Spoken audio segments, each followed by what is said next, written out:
একটা প্যান্ট 400 টাকা, একটা শার্ট না শার্ট 400 টাকা, প্যান্ট 700 টাকা, 1300 টাকা, এক জোড়া স্যান্ডেল 300 টাকা।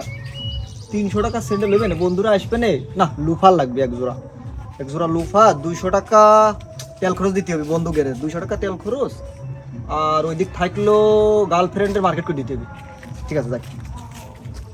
বাবা 10,000 টাকা দাও। টাকা কি করবি তুই? টাকা মার্কেট করতে যাবো, ঈদের মার্কেট।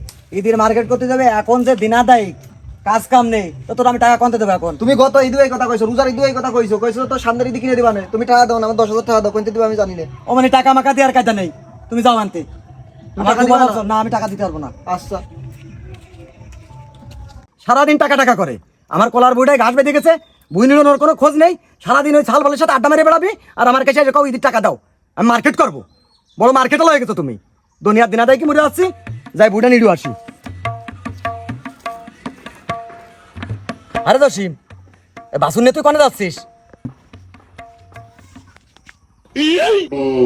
আমি গরু বেচতে যাচ্ছি, তুমি গত ঈদে আমার মার্কেট করে দাও নাই, আমি বাসুর নিয়ে যাচ্ছি, বাসুর যাই বেঁচে তো আসবো। আরে জসিম, তুই ওই দুধ খাওয়া বাসন নিয়ে যাচ্ছিস বেচতি, আমি নাই তোর ইয়ারকি মেরেই কইছি যে টাকা দিবা না, এখন তো ঈদের 2-3 দিন সময় আছে, তা তুই কি এত নুলে বাসন নিয়ে যাচ্ছিস? তুই ওর সাথে বড় গরুটাই নিয়ে যেতে পারতি। চাইছিলাম তোমার ওই বড়টাই নীতি, কিন্তু পারি নাই। ওর কাছে যে কয়বার গেছি সে কয়বার দুশ্মার্তি গেছে, তো ছোট বাছুর পাইছি, ছোট বাছুর ধরে নিয়ে চলে আসি। ওরে যাইরো চল, আমার দুধের গরু নিয়ে বেচতে যাচ্ছে।